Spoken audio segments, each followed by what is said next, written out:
Like I you. chat before it closed in the programs. Yes, people are on it. Yeah. Eagerness on that. Gotta get befitting. Culture down in there. Yeah. Well, Too bad.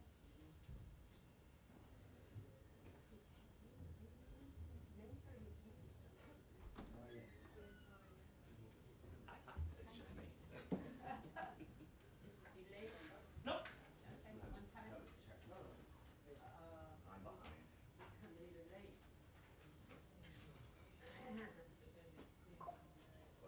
Yeah. I am sorry. I drove. That's August.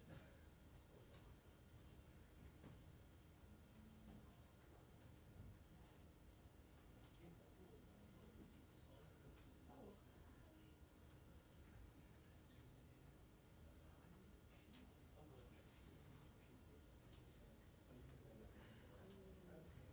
Sure.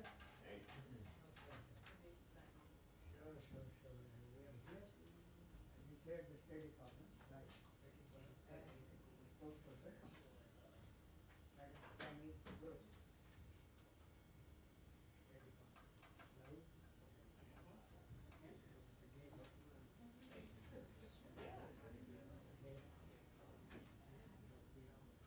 Ah, okay. Sure.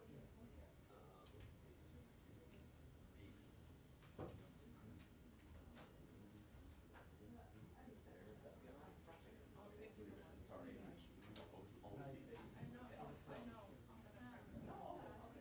Thanks for coming.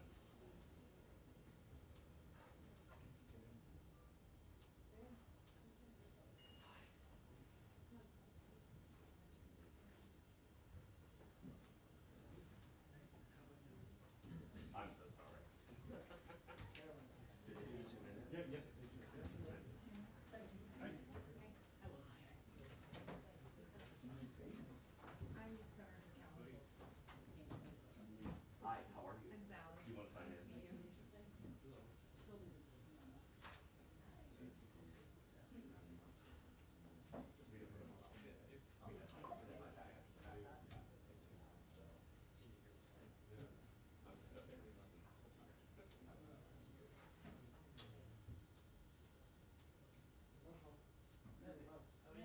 Was that cool? Yes. Yes.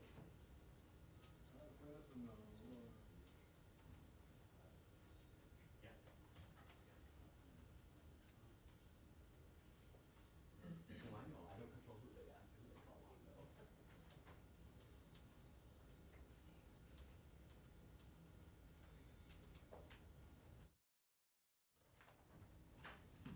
And the folks can sign in afterward too. Don't worry. I'll pay you at the end. I know they want to. They'll start as soon as they come out here. I don't want to yell at me. So. I don't see our name. We didn't put everyone else. Just bring that time.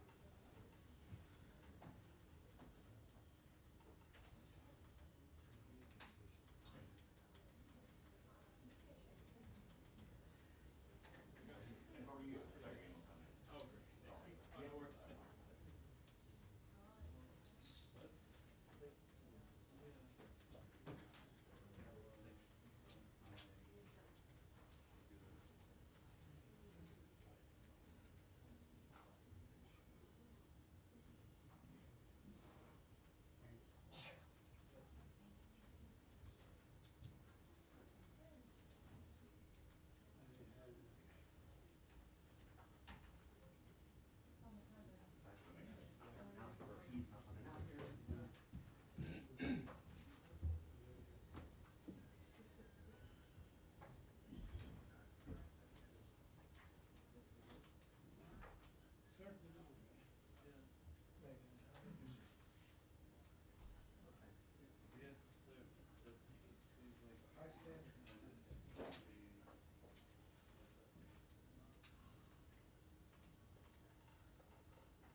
Hello, everybody.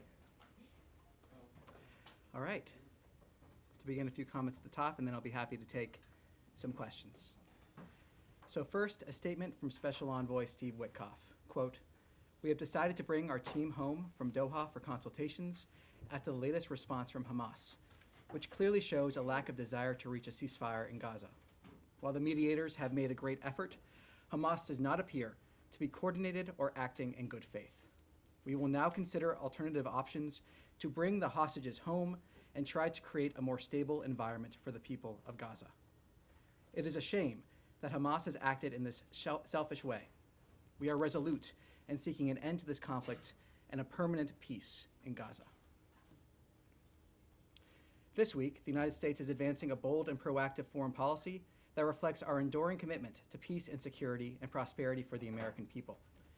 Deputy Secretary of State for Management and Resources, Michael Regas, is traveling to Seoul and Manila to strengthen the department's operational posture and deepen our partnerships in the Indo-Pacific, a region central to America's strategic and economic interests. His visit builds on the administration's vision of a free, open, and secure Indo-Pacific.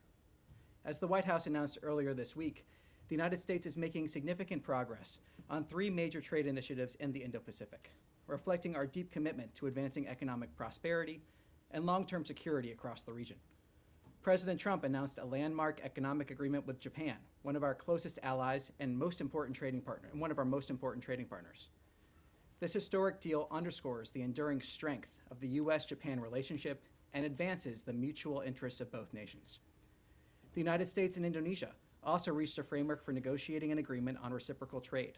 This framework is an important step toward expanding bilateral economic ties and will help unlock new opportunities for exporters in both countries. And on Tuesday, President Trump welcomed President Ferdinand Marcos Jr. of the Philippines to Washington. During the visit, the United States and the Philippines concluded a trade agreement that will reduce tariffs and expand market access, further deepening our economic partnerships with a key ally. Together, these agreements highlight the United States' sustained leadership in the region and our strong partnership with Indo-Pacific allies and partners. We're also gravely concerned by the escalating violence along the Thailand-Cambodia border and deeply saddened by reports of harm to civilians. The United States urges an immediate cessation of hostilities, protection of civilians, and a peaceful resolution of the conflict. And with that, I'll take some questions. Yes? Thanks, Tony. The special envoy's statement, does that suggest that the U.S. is pulling out of any sort of negotiating role in the Gaza ceasefire talks? What are these alternatives? Well, look, ultimately the statement speaks for itself, but the question has never been our commitment to a ceasefire. The question has been Hamas's commitment to a ceasefire, and that has been made clear by the special envoy's statement. The fact that we have entered in good faith in trying to reach an end to this conflict. And as the special envoy said, we remain dedicated to trying to see an end to this conflict. But will you work within the parties, Qatar, Egypt, for example, in the Doha format? Will you return to that, or are you pulling out entirely from this format? Well, look, again, I refer you back to this statement. This is a very dynamic situation, and ultimately, again, to reinforce, the question here has never been our commitment to try to get a ceasefire. We've seen that engagement. The question here has always been Hamas's commitment to a ceasefire or willingness to get there. And can you give us any examples of the alternative options that Witkoff references in his statement? At this point, I have nothing to preview. Yes? Thank you. Just following up on that, what about the response from Hamas specifically made the administration feel that they were not acting in good faith? Well, look, these are sensitive diplomatic conversations. We'll see in the days ahead as we proceed here. Ultimately, the special envoy's statement speaks for itself, but I think the broader context here is also important. The fact that we have seen Hamas first break that ceasefire that existed on October 7th, then break another ceasefire, and then here, as the special envoy makes clear, not acting in a way in order to achieve a ceasefire again. So to reiterate, the question has never been our commitment to a ceasefire, it has been Hamas's. They have shown that again and again and again, and have just shown it once again. And this decision comes as dozens of people have starved to death in Gaza in the last few weeks as a wave of hunger is hitting the home plate. The WHO said yesterday that 21 children under the age of 5 were among those who died of malnutrition so far this year, and more than 100 organizations have called for the lifting of all restrictions on the flow of aid and all land crossings to be opened and the restoration of a UN-led humanitarian response. Given this decision today, is the U.S. considering any other steps to increase the flow of aid to Gaza? Are you talking with Israel about them taking any other steps? How do you move forward on the aid? Well, look, ultimately what we have seen us do is the delivery of close to 90 million meals into Gaza during a war zone. The ability to deliver that aid in a way where it is not being looted by Hamas. That is what we have seen. We are, of course, aware, and of course, we want to see end the devastation that has taken place in Gaza. That's why we have seen this commitment to get aid to the people who need it in a way where it is not weaponized by Hamas. That commitment remains. It is a commitment from President Trump and Secretary Rubio. That is why we have supported the Gaza Humanitarian Foundation. That is why we continue supporting the Gaza Humanitarian Foundation. That is why we've seen those 90 million meals being distributed. And that commitment, again, to making sure that aid is reaching the people of Gaza that need it. And the first victims of Hamas being the people of Gaza, as is demonstrated once again here. Is the Gaza Humanitarian Foundation a sufficient mechanism for delivering aid to Gaza? I mean, people are still starving to death. Is that enough in the U.S. opinion? Well, as spokesperson Tammy Bruce has said from this podium before, it is never enough in a war zone. It is never enough. That is why we're committed to trying to get as much aid in as possible. That is why we worked for that ceasefire, because of what we are seeing.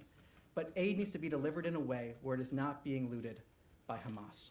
So of course, enough, it is never enough in a war zone, but we're dedicated to getting as much aid into Gaza in a way where it reaches the people that need it as possible. And that's why we were working so hard for a ceasefire. Okay, and sorry, I just have one question on the U.S. citizen that died in Syria, Hossam Soraya. Has the U.S. been able to ascertain any further details around the circumstances of his death? So what I can say on this is, first, in terms of the circumstances around his death, I have nothing to confirm on this front. What I can say is we have had direct discussions with the Syrian government on this issue and have called for an immediate investigation into the matter. Hossam and his family deserve justice, and those responsible for this atrocity must be held accountable. Yes. Hi, Tammy. I have a quick follow-up on that, and then I have a different subject I want to quickly ask you about, which is very relevant. Doctors Without Borders, internationally known and working with the U.S. for decades, is urgently calling for help beyond the foundation, because 1 in 4 young children and pregnant women, they say, are malnourished, and that it is a policy of starvation. Acknowledging 90 million meals and the progress, quote unquote, but there is a whole area of Gaza that is not being served by that. People can't get to it. It's only in one region, in the south. And internationally, 28 countries, hundreds of aid organizations are calling for something more than that. There's been some acknowledgement from U.S. officials as well that there's real starvation. So is there any, now that the talks have collapsed and so that there's no immediate ceasefire that might relieve the pressure, is there any alternative that the State Department would begin looking at? And then I have just one other follow-up. Well, a couple points. First, it is progress to see 90 million meals. That is, yes, and that is progress, and I think it is worth applauding, especially given the circumstances under which those meals were able to be delivered. I think another important context of this is that the first victims of Hamas are the people of Gaza. Of course, they're not the only victims. Well, that's what we're talking about. Yes, on October 7th. The atrocities that we saw there, many victims of Hamas. We remain dedicated to getting aid into Gaza to the people that actually need it, and we've called from this podium other entities to step up and working through this mechanism in order to deliver aid to the people of Gaza without it being subject to looting by Hamas. Well, they're volunteering, but they can't get past the border. That's the problem. We're calling for conversations with the Gaza Humanitarian Foundation, with under entities, through this mechanism. We've seen the food being delivered. It's also fuel for the hospitals, where the incubators are now taking multiple children. We are incredibly aware of the humanitarian catastrophe that is happening there. That is the dedication you have seen from the President, the dedication you've seen from Secretary Rubio. Every single day, we have conversations here at the State Department. Every single briefing, we have conversations here about getting aid into Gaza. It is a dedication of this administration. That's why we've seen the 90 million meals, the support of that effort from this administration. So, of course, we want to see as much aid getting into Gaza as possible in a way that is not being looted by Hamas. And this mechanism, the Gaza Humanitarian Foundation, has been a way to do that. So we're calling for additional support of that foundation to deliver that aid. Okay, let me ask you this other question, though, because there is a lot of reporting, New York Times and elsewhere, about planned cuts in PEPFAR going forward. Now, just last week, Republicans led the way on the Hill in carving out the clawback that was proposed in PEPFAR, and in continuing the program and expanding it beyond some of the contracts that were frozen under DOGE. Can you give us an update, a status update on where the State Department's thinking is on PEPFAR going forward? Well, Secretary Rubio has stated that PEPFAR is an important and life-saving program that will continue. That dedication continues. That has been clear from the Secretary. The Secretary has made that clear. I will take a step back when we're talking about aid programs in general. Part of the new vision of this administration when it comes to aid is looking at recipients of aid, or at least the communities, as allies and partners, not those that are dependent on this aid. And in the long term, working towards a scenario where we have the same needs being provided by local partners or other entities is part of that long-term effort when we're talking about aid in general. So PEPFAR, though, now is an important and life-saving program that will continue. Secretary Rubio has made that clear. And just to quickly follow up, some countries have moved towards taking ownership. South Africa, for instance, countries that are capable, but in conflict zones like Haiti, like Sudan, like Southern Sudan, like Somalia, and several other countries involved. Is there a plan to continue it until countries can stand on their own 2 feet? Well, look, what I can say now is that PEPFAR, as I just said, that important and life-saving program that will continue. That's what our policy currently is here. Again, talking about that longer term when we're talking about aid in general is when we're talking about those local institutions being able to fulfill a lot of those needs, looking at people as trade and allies, not as those that are dependent on aid. That's a broader aid vision that is from this administration, but when it comes to PEPFAR, as I said, that it will continue. Yes. Thanks, Tommy. The United Nations Security Council yesterday, the US was isolated in its position when it comes to the humanitarian situation in Gaza, support for the GHF. We've had the UK Prime Minister in the last hour saying the situation in Gaza is unspeakable and indefensible. We've had more than 100 humanitarian aid agencies saying that this system is creating the conditions of starvation. You have desperate Israeli hostage families who have been for weeks pleading with the Prime Minister of their country to do this deal. The US is the only power that has the leverage and the pressure to try and make that happen from the Israeli side. There is clearly a gap between Israel and Hamas. It's been there for a long time. And there are Israeli families who will say that this is quibbling over a few meters of territory in Gaza. This is quibbling over the number of Palestinian prisoners to be released. And the US could put the pressure on to move these two sides closer together. And can you help us understand why at this moment, when you see the conditions on the ground in Gaza, with now mass starvation, the US is deciding this is the moment to walk away from these talks? This is not a question of what the United States is doing. It's a question of what Hamas has done. This is a response to what Hamas has done continually. But that's not actually the position of many of the Israeli hostage families. Israel has long accepted the deal on the table, and Hamas has long rejected it. I mean, it's never been our commitment to a ceasefire. That's never been the question here. We have engaged in good faith to try to achieve a ceasefire. The question has always been with Hamas. That is where the question has been. That is where it remains. And the response we just saw from Special Envoy Wickoff is reflective of that. The question is with Hamas, not with the United States. Yes. Just in terms, the statement says you'll now consider alternative options. I mean, to bring the hostages home, what possible alternative options can there be? Israel has tried rescues. Gaza is reduced to rubble. The population is starving. So, I mean, if you could help us understand what that statement could possibly be referring to. I'm not going to speculate more on terms of what his statement stands for itself at this time. If we have more to announce, we will announce it. Just one other thing I wanted to ask about the two-state solution conference next week. I know the US had said previously when it was postponed that it opposed countries going to this conference in New York. Do you have a position on it this time?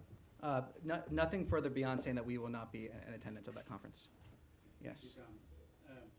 Just to clarify, now when the envoy says we will consider alternative options to free the hostages and so on, what is meant by that? Because, if we have seen that only through negotiations were the hostages released in the past.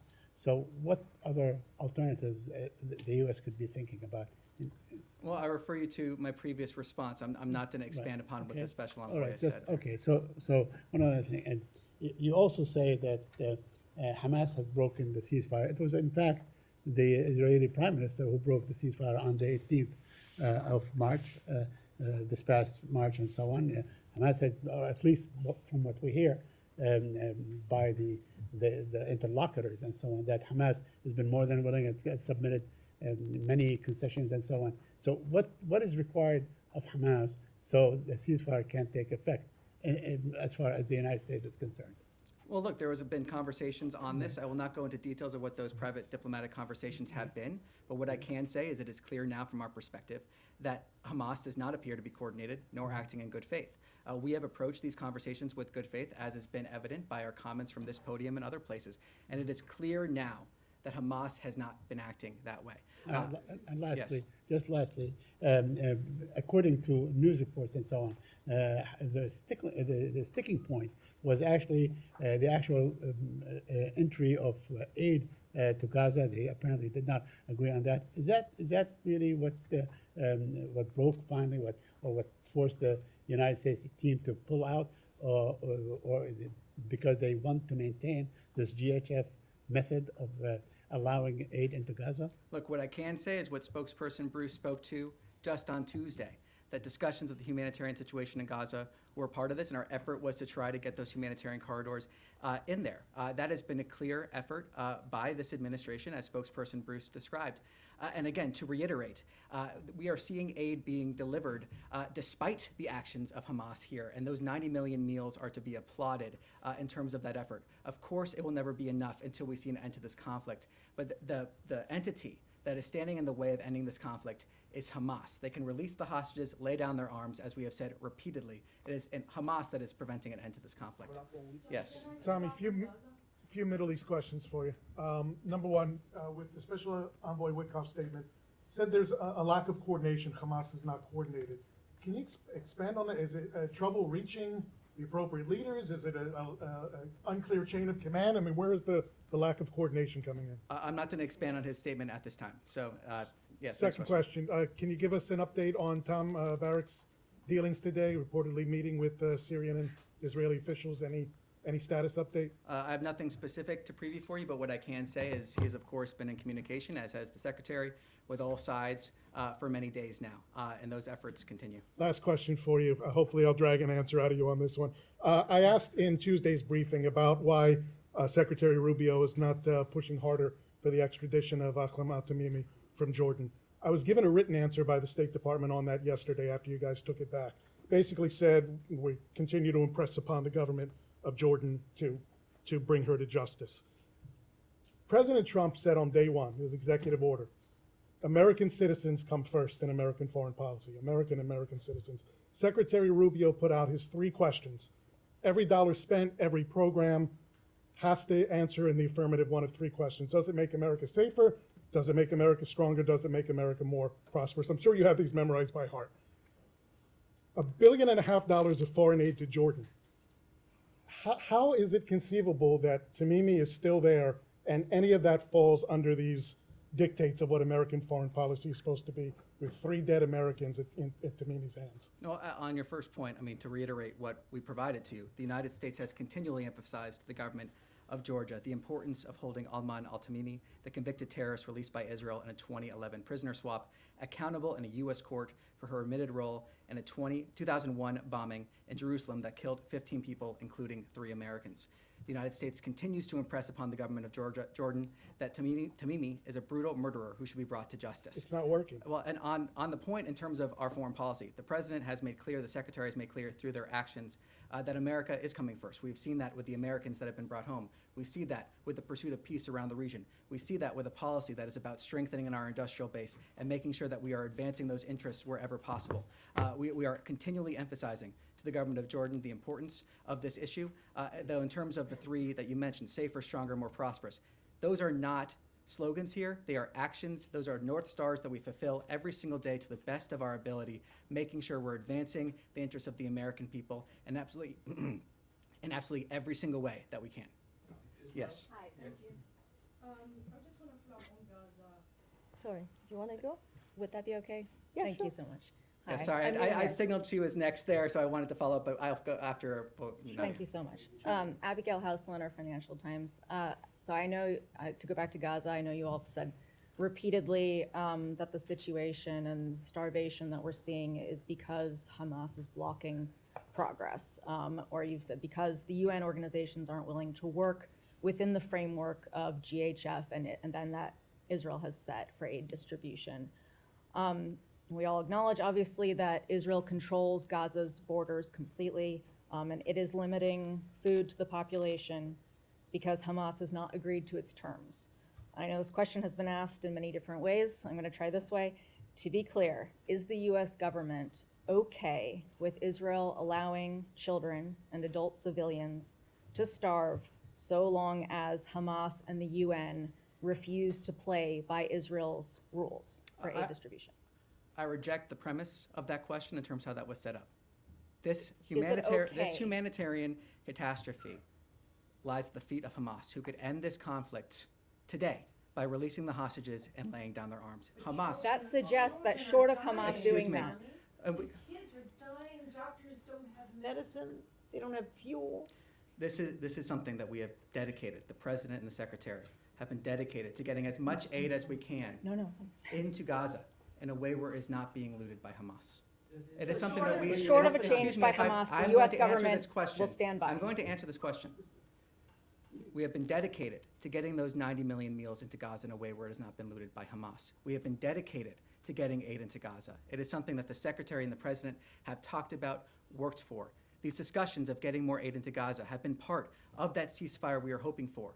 But again, the blame of this lies at the feet of Hamas, and that is the fact of the matter. Short of Hamas doing something, changing its behavior, the U.S. government will allow the situation to proceed as is. The U.S. government is supporting an effort to get 90 million meals into Gaza. The U.S. government is supporting an effort to get as much aid as possible to the people that need it without it being looted by Hamas. That is the actions of the U.S. government in terms of supporting that effort, and we call on others to support that effort to get as much aid as we possibly can. Of course, it will never be enough. It is something we are continually working for, to get more and more aid in what ways we can without being looted by Hamas every single day. Last question. Has President Trump seen images of the children or other civilians starving recently this week? What I Has he can been shown speak these to is images? President Trump's comments before that he has said publicly about wanting to get aid into Gaza. Yes. Thank you. The criticism against the Gaza Humanitarian Foundation is basically is controlled by Israel. It's designed by Israel, is controlled by Israel, and therefore is weaponizing the food against the Palestinians. Where before the creation of the GHF, it was 400 points where people can access the food. Yesterday, the Jordanians managed to get 110 aid trucks, including baby formula and including flour. They work with WFP and they work with the World Central Kitchen. So there's an alternative to the GHF. Why can't the US allow other countries to use this kind of method, especially in northern Gaza? Because the 4 points where the GHF is concentrated is in the south. So people from the north cannot come to the south. So why can you encourage this method? I flat out reject your characterization of Israel weaponizing aid. The only entity that has been weaponizing aid has been Hamas. Through the looting of Can you aid, the agree weaponization both? of this Can you population. say both? What we have seen is an effort from the United States government, like I said, to get 90 million meals into Gaza during a war zone. We saw efforts. But that's not enough. We saw efforts to get to a ceasefire we saw efforts to get to a ceasefire that Hamas has decided not to act in good faith to achieve. That is the reality here, and we're continuing to try to get aid into a war zone that exists only because of Hamas. The war zone exists only because of Hamas, who could end the conflict tomorrow, who is weaponizing aid against the Gaza population. The first victims, as we've said, are the Gaza population. Okay, I have one more One more. question. I want to ask a question on behalf of journalists in Gaza. You and other spokespeople behind this podium, they always talk about the freedom of expression, the value of our work. Our correspondents, including my own of Al Arabiya and my colleagues of AFP and every other journalist in Gaza, are unable to do their job because they are starving. They don't have food. How can you allow this to happen? And you tell us and tell everybody else that the work of journalists is vital, especially in a war zone. And yet you're now saying that it's Hamas who's controlling the food, and therefore we can't do anything about these people. What I'm saying is Hamas is... How can you help them? How can you what help I'm saying journalists first in on a that war front, zone? in terms of the food, is that Hamas, through looting the food, has led to weaponization. They are weaponizing aid when they are able to. We have a system in place attempting to get as much aid into Gaza as possible in a way where it is not being looted by Hamas. That is the reality that we're seeing. That is the reality that we're pushing for, trying to get as much aid in there as we possibly can. Yes. Does the State Department have an official assessment of what the humanitarian or the food situation is? Is it famine? Is it mass starvation that we're seeing? Is there do you have an assessment? Well, I can say that we are acutely aware of the humanitarian situation on the ground. In terms of a specific assessment, I have nothing to preview on that front, but we are acutely aware. Is it of the something you're looking humanitarian- into? Well, we are very much aware of the humanitarian disaster that is there. We're very much aware of it. That again goes back to the commitment of why we're trying to get aid into Gaza. And quickly, because I have something on Syria, but just, you keep referencing the 90 million meals. That's since May 27th for 2.1 million people. I think assessments suggest if that number needs to be closer to 350 million meals in order to get these people the food they need. So that's a big delta, obviously. What can be done short of assigning complete blame to Hamas? What can be done to improve GHF's ability to get food? Well, from the beginning, when this started, we did see a ramp up in terms of the food that they've been able to deliver. We also saw efforts from this administration, support for this Gaza Humanitarian Foundation. And the hope is that we'll have other entities supporting this mechanism as well so that we can deliver as much food as possible. It will never be enough. We're working every day to get as close as possible, but it will never be enough because of the situation on the ground. That is not an excuse, but that is the reality we are dealing with. And we are working every single day to get as much food to support those efforts as we possibly can because of our recognition of the disaster on the ground, because of the humanitarian catastrophe. Every single day working towards that. And just on Syria really quickly, do you think after the recent violence that the administration should perhaps rethink its willingness to lift all sanctions? Well, the President Trump announced sanctions relief for Syria on May 13th to give all Syrians a chance at a peaceful and prosperous country. Syria is at a critical juncture, and we are looking to the Syrian government to lead on next steps. Yes. Thank you. Just sticking on the Gaza Humanitarian Foundation quickly. Are you able to say whether you know whether the Gaza Humanitarian Foundation distributes food that is high nutrient, high protein, the food that is needed for children in particular that have now reached starvation point? Can you confirm whether the US government knows whether that type of food is being distributed by this organization that you had said a few weeks ago the US government is now going to support? Well, I know that we have details in terms of what food they're providing. Let me take that back to get you the exact details on that. I just want to check because you're reiterating 90 million meals. Is the US government aware of any mechanism that is being used by the Gaza Humanitarian Foundation to make sure any of those meals are getting to those that are now at the starvation point, to make sure that it is actually finding its way to the hospitals, to the most critical children that need it? Do you have any oversight on that? Does the organization have any control over that? Because it sounds like they only have control over their distribution sites, and once the food leaves, that's it. There's no way of telling where that goes. Well, in terms of the details, in terms of after at least distribution sites, I'll take that back and see if we can get more details on that. Thank you. Yes. Yep. Just to switch topics to Ukraine. Do you have any reaction to the talks in Istanbul? And it doesn't seem like there was any much progress. And separately, do you have the Russians reached out to you or offered any response to President Trump's 50-day ultimatum? Well, nothing to preview in terms of that second question. On your first, we are aware that a third round of direct talks took place between the two parties. We support continued calls for a full unconditional ceasefire, Ukraine's continued calls for a full unconditional ceasefire, including the complete halt of all strikes on civilian and critical infrastructure. And we welcome the news that Russia and Ukraine agreed on a further exchange of prisoners, particularly the severely ill and wounded. So do you see it as progress, as these talks?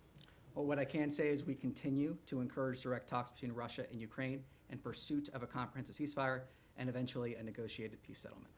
Yes. I mean, just to follow up on that, the fact that there was no ceasefire on the table and it also was overshadowed by Russian attacks, was it a missed opportunity in your opinion? Well, look, the president has been clear many times about how he views certain actions by Russia, especially over recent weeks. He has been very clear on that, very transparent on that. He's also been clear that we want to see the parties continue those direct talks to reach that ceasefire, that comprehensive ceasefire, and eventually that negotiated peace settlement. Beyond that, I have nothing further to add. Thanks, Tommy. Also, I also want to get your reaction to the latest reports about China supplying Russia with drone engines under different names. What kind of reaction does it invite from you guys? Well, let me take your question back and see if we can get more details there, but in the meantime, refer you to some similar comments from this podium. If I may, one more topic. I asked you a couple of days ago about Azerbaijan and Armenia. The president said that he achieved some magic. Can you please unpack for us? Well, at this point, I have nothing to preview. We'll see if we're able, when we have something to announce, we'll announce it. Thank you. That's all for today. Thank you very much.